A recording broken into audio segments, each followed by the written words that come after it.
নমস্কার, আমি সায়নদীপ ভট্টাচার্য এবং আমি ইমার্জিং বাংলা কনসালটেন্ট এবং স্ট্রাকচারাল থেকে আপনাদের সবাইকে স্বাগত। আজকের বিষয় হচ্ছে রিহ্যাবিলিটেশন অফ স্ট্রাকচার। রিহ্যাবিলিটেশন মানে কি? একটা ক্ষতিগ্রস্ত বা দুর্বল বা বয়সে নষ্ট হওয়া বিল্ডিংকে নতুন করে শক্তি দেওয়াকেই বলে রিহ্যাবিলিটেশন অফ স্ট্রাকচার। নতুন করে শক্তি দেওয়া বলতে ওর স্ট্রেংথটাকে নতুন করে রেস্টোর করা এবং ওই পুরো বিল্ডিংটাকে নতুন করে ফাংশনাল করে তোলা। যখন কংক্রিট কার্বনেশন বা steel corrosion, leakage, foundation settlement বা আর্থকোয়েক ড্যামেজের কারণে বিল্ডিং আর IS 456, IS 15988 বা NBC মানে ন্যাশনাল বিল্ডিং কোড 2016 এর সেফটি নর্মস বা সেফটি রিকোয়ারমেন্টগুলো আর ফুলফিল করতে পারে না, তখন শুরু হয় রিহ্যাবিলিটেশন। এটা করা হয় কন্ডিশন অ্যাসেসমেন্ট করে, মানে প্রেজেন্ট কন্ডিশন স্ট্রাকচারটা কি সেটা অ্যাসেসমেন্ট করে। সেটা কিভাবে করা হয়? NDT টেস্ট দিয়ে, মানে নন ডিস্ট্রাকটিভ টেস্ট, UPV টেস্ট করে। যেমন UPV টেস্টের ফুল ফর্ম হচ্ছে ultra pulse velocity test.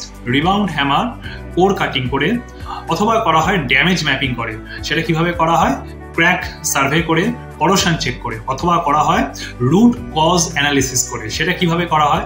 Chemical attack করে, ড্রেনেজ ফেলিয়ার করে বা লোড ইনক্রিজ করে, অথবা রিপেয়ার মেজার্স নেওয়া হয়, যেমন মাইক্রো কংক্রিটিং করা হয়, ইপক্সি গ্রাউন্ডিং। এটা খুব এখন পপুলার এবং এটা খুব ইউজফুল একটা, সেটা হচ্ছে ইপক্সি গ্রাউন্ডিং। এছাড়া স্ট্রেংথেনিং করা হয়। কিভাবে স্ট্রেংথেনিং করা হয়? স্টিল প্লেট বন্ডিং করা হয় বা FRP মানে ফাইবার রিইনফোর্সড পলিমার ল্যামিনেটস করা হয়, অথবা RCC জ্যাকেটিং করা হয়।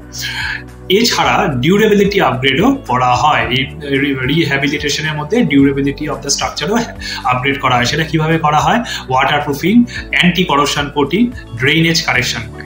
রিহ্যাবিলিটেশনের গুরুত্ব এখানে একটা কোল্যাপস প্রিভেন্ট করে, স্ট্রাকচারের লাইফ স্প্যান আবার 20 থেকে 30 বছর বাড়িয়ে দিতে পারে, ফায়ার NOC অকুপেন্সি সার্টিফিকেট এবং লিগাল ক্লিয়ারেন্স মেনটেন করে, লিগাল সেফটি ক্লিয়ারেন্স সেটা মেনটেন করে, এবং ভবিষ্যতে বড় ইনভেস্টমেন্ট সেভ করে।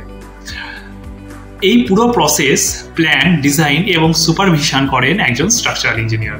কারণ ড্যামেজ কোথায়, কতটা আর কিভাবে সেভ করা যাবে, এটা একমাত্র একটা স্ট্রাকচারাল ইঞ্জিনিয়ারেরই টেকনিক্যাল জাজমেন্টের ওপর নির্ভর করে।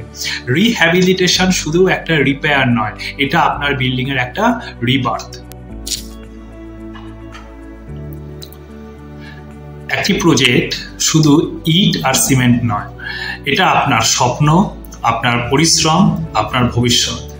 ইমার্জিং বাংলা কনসালটেন্ট আর স্ট্রাকচারাতে আমরা সেই স্বপ্নকে দাঁড় করাই সঠিক ডিজাইন, সায়েন্টিফিক ক্যালকুলেশন আর সর্বোচ্চ সেফটি দিয়ে। আর্কিটেকচার হোক বা স্ট্রাকচারাল ডিজাইন হোক, প্রিসিশন আমাদের পরিচয়, বিশ্বাস আমাদের শক্তি। Emerging Bangla consultant and structural স্বপ্নকে নিরাপদ বাস্তবে পরিণত করে এবং তার প্রতিশ্রুতি দেয়। ধন্যবাদ।